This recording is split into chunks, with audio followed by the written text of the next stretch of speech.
Bonjour. Aujourd'hui, nous allons parler de confiture et surtout, on va mettre nos doigts dans la confiture. Hein? T'as envie de faire ça? Alors écoute, je vais te faire une petite farce. Je voudrais voir si tu vas reconnaître ce que c'est. J'espère que tu vas pas te tromper parce que c'est de la confiture que j'ai faite. Mets ton doigt dedans. Ça ressemble à quoi, ça? Hop, allez, j'accompagne, voilà. Tu reconnais pas? Essayez voir de goûter, vous allez voir. Dites-moi, fais passer le pot de confiture et on va voir si vous reconnaissez ce que c'est que cette confiture. Regarde. C'est de la poire. Ah! Ah, Amélie, heureusement que t'étais là, j'étais inquiet. Je me disais, mais enfin, est-ce que je fais les confitures qu'on ne sait pas reconnaître? Quel malheur. Merci, mon petit lapin. Oh, oui, ça sent la poire, rien que comme ça. T'avais jamais mangé de confiture de poire? Hein? T'en avais déjà mangé? Ah bon, alors écoute, c'est impardonnable de ne pas avoir reconnu. Vous savez qu'on a de la veine quand même. Hein. Heureusement que l'industrie existe, parce que si l'industrie n'existait pas, tu te rends compte qu'on n'aurait jamais pu mettre nos doigts dans un pot de confiture. Parce que nos ancêtres, quand ils ont inventé la confiture, c'était pas du tout dans l'idée qu'on ait des friandises. C'était pour conserver les aliments. Parce que le gros problème des anciens, les hommes de la préhistoire, c'était la conservation des aliments. Parce qu'il fallait absolument qu'ils évitent de chasser ou d'aller à la cueillette, parce qu'ils avaient besoin de perfectionner leurs outils, d'améliorer leurs techniques qui étaient un peu rudimentaires. Tu vois, à la préhistoire, il n'y avait pas de machine, rien du tout. Alors, pendant l'hiver, il fallait bien qu'ils mangent. Et alors, qu'est-ce qu'ils mangeaient? Ce qu'ils avaient chassé, tué et cueilli pendant l'été. Et il fallait le conserver. Alors, pour le conserver, qu'est-ce qu'ils faisaient? Ils faisaient sécher, c'est-à-dire au soleil. Ils mettaient de la viande, par exemple, dehors, et ça séchait. Ou bien ils conservaient au sel, les poissons, par exemple, ou même de la viande. Et puis, ils confisaient, ils faisaient confire pour conserver. Dis Jean-Pierre, oui. Est-ce que dans le temps, on faisait les confitures avec les mêmes fruits que maintenant? Écoute, on faisait des confitures, effectivement, vers le XVIIIe siècle avec des fruits, parce que c'est l'époque où en France on a commencé à développer les vergers, il y en avait partout, donc il y avait beaucoup de fruits, donc on faisait beaucoup de confitures. Mais en 1393, on a trouvé des textes, des livres, des écrits, où il était dit qu'on faisait de la confiture, par exemple, avec des navets, avec des carottes, avec des racines de persil. On fait toujours de la confiture avec des légumes. Tiens, par exemple, attends, je vais t'en trouver une. C'est ça? Oui, voilà, regarde, ça. Mets ton doigt dedans, tu vas voir ce que c'est. Tu vas me dire ce que c'est. Je suis sûr. De carottes? Exactement, c'est de la confiture de carottes. On peut faire de la confiture avec n'importe quoi. On fait même de la confiture avec des fleurs. On fait de la confiture avec des petites fleurs de pissenlit. On fait de la confiture avec des pétales de rose. Tu vois, là, toutes ces pétales de rose, eh bien, on les utilise, on les fait cuire, on les met dans du sucre et on fait de la confiture. Alors en France, il n'y a plus qu'une ville où on fait de la confiture de rose. C'est à Provins, à côté de Paris, en Seine-et-Marne. Mais on en fait encore beaucoup en Grèce. C'est une spécialité grecque. D'ailleurs, on a été acheter des confitures spécialement en Grèce, spécialement à la rose. Et goûte ça, tu vas voir. Tiens, Amélie, mets ton doigt dedans, tu vas voir.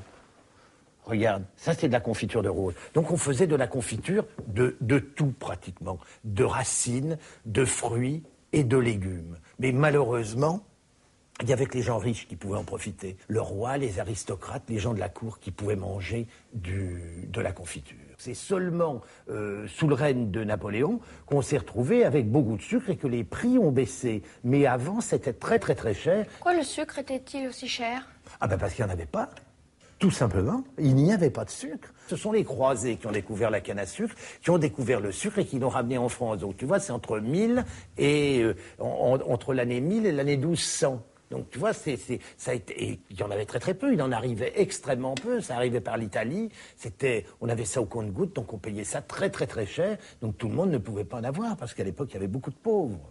Jean-Pierre, est-ce que ce sont toutes les mêmes confitures?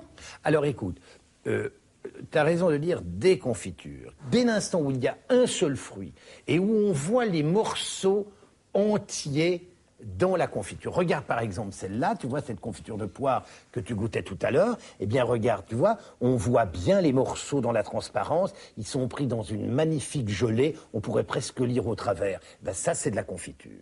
Et puis il y a également des gelées. Les gelées c'est moitié-moitié sucre et jus de fruits. Et puis il y a également des marmelades. Alors les marmelades c'est ça. Les marmelades c'est pareil, sucre et fruits, mais les fruits sont cuits très très longtemps, c'est-à-dire qu'ils se désintègrent, il n'y en a plus que des petits morceaux qui sont en suspension dans la gelée, et ça, regardez, voilà par exemple une marmelade d'orange, alors regardez comme c'est joli, c'est complètement transparent, ça a la couleur du jus d'orange, et puis à l'intérieur, vous avez des petits morceaux d'écorce qui sont là, en suspension dans la gelée, je peux te dire que ça, c'est drôlement bon, tu vas voir. Ça. Est-ce que vous avez déjà vu vous fabriquer les confitures? Vous n'avez jamais vu ça? Venez, je vous emmène. Regardez, nous sommes allés dans une usine, les fruits frais arrivent, là ce sont des abricots, comme vous voyez. Sur un tapis roulant, ils vont subir un premier tri. Regardez, on enlève les fruits abîmés. Ensuite, ils vont passer, regardez, c'est le dénoyauteur, ça. Donc, on retire les noyaux, ensuite on les retrie encore une fois. Toutes ces dames sont là pour ne choisir que des beaux fruits parmi ceux qui ont été dénoyautés. Et puis, ils vont être ébouillantés.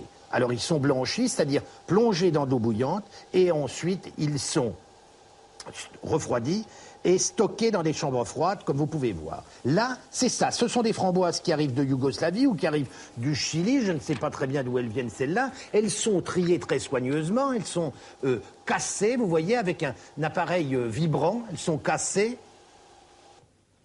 Et elles sont mises également au stockage en attendant leur utilisation. Et puis voilà des fraises qui sont mises à macérer avec du sucre. Regardez, le mélange est préchauffé pour commencer, et puis envoyé dans des énormes cuves de cuisson sous vide. Vous voyez, c'est ça, des grosses cuves, on ne voit rien. On rajoute là un petit peu de pectine pour que la gelée prenne, des acidifiants également. La confiture est ensuite refroidie, vous voyez, avant d'être mise en pot. Alors, voilà, on est en train de la refroidir. Regardez tous les pots qui arrivent, ils sont remplis automatiquement, ils sont capsulés. Ensuite, ils vont rentrer dans un stérilisateur. Alors, ce sont ces gros tuyaux qu'on voit tourner. Ensuite, ils sont refroidis et puis ils vont être étiquetés, conditionnés et prêts à la dégustation. Nous, notre idée, c'est pas de les faire avec des machines comme ça, parce que d'abord, nous n'en avons pas. On va les faire dans une bassine en cuivre comme des grands-parents, comme faisait ma grand-mère. Bon, eh bien, on est d'accord? On va faire des confitures? Allez, là, ce coup-ci, mes enfants, on y va.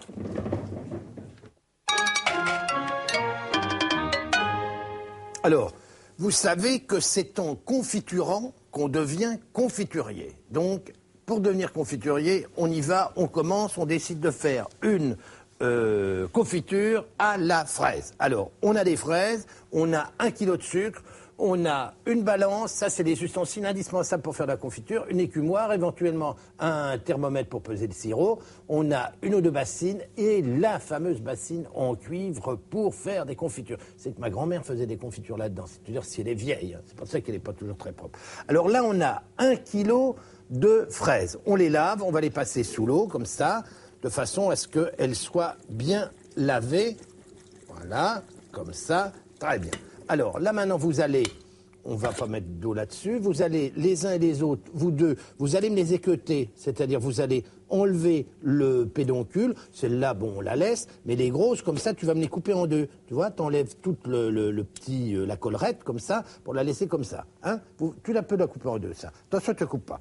Vous avez 1 kilo de sucre. Alors, pour faire la macération, on va en garder 2 tiers. Et puis on va se servir d'1 tiers pour faire un petit sirop. Alors vous me pesez, le tiers d'1 kilo, c'est quoi? Le tiers d'1 kilo, qu'est-ce que c'est? Ça fait grosso modo 330 grammes. 333 grammes. Essayez voir de me peser 333 grammes. Hop là, voilà, on l'a. Alors regardez, ça...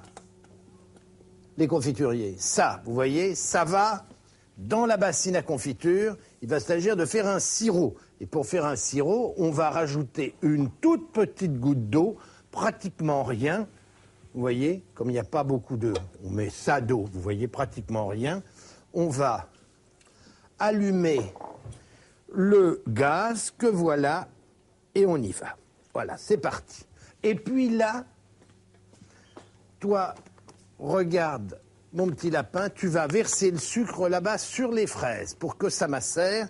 Et pendant ce temps-là, je donne un coup de main. Tiens, toi aussi, prends-en quelques-unes, que tout le monde travaille, parce que sinon, on n'y arrivera pas. Voilà, fais ça très méticuleusement, tu vois. Parfait, comme ça. Alors là, on va le laisser macérer pendant une demi-journée ou une nuit, ça n'a pas grande importance. Le sirop va commencer à prendre, on est en ordre, donc on continue. Alors, les confituriers, vous avez vu notre sirop? Regardez comme c'est beau. Vous voyez, il est absolument superbe, hein, là. Il vient bien. Il est peut-être au petit boulet, espérons. Regardez, nos fruits ont macéré, vous voyez. Ils sont pleins de sucre. Regardez comme c'est sirupeux. Et là, maintenant, on va verser ça là-dedans. Vous voyez? Il reste encore du sucre dans le fond. Et on va tout bien... Voilà. Et maintenant, on mélange. Toujours une cuillère en bois. Toujours. Ah oui, ça sent vraiment bon. Alors, on va attendre juste 5 minutes. 5 minutes d'ébullition. Dès que ça va commencer à bouillir, on va compter 5 minutes. Et puis, on va les retirer. Voilà. Alors, vous voyez là maintenant, regardez. C'est cuit. On va écumer un petit peu. Vous voyez, c'est là l'essentiel. Il faut écumer, enlever l'écume. Là, tout autour. Voilà.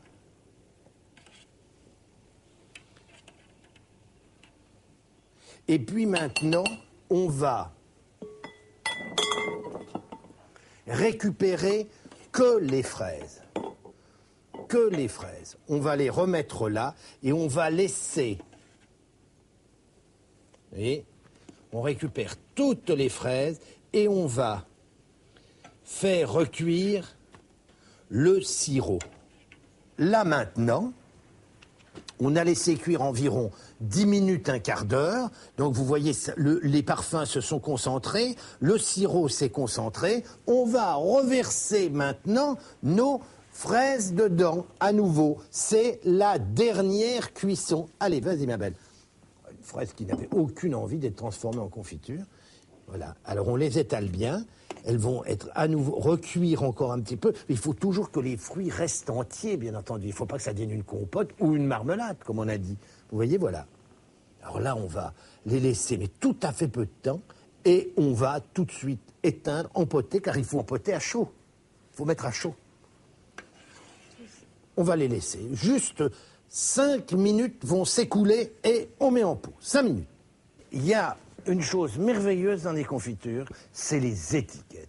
Toi, mon petit chéri, tu vas m'écrire, Michael, confiture de fraises. Tiens, on va en donner une également à Lisa. Elle va écrire confiture de fraises. Tiens, tu vas te mettre là. Tu vas écrire confiture de fraises sur une des étiquettes. Hein, débrouille-toi. Et puis nous, on va mettre en pot. Alors, on a des pots qui sont impeccablement propres, bien entendu.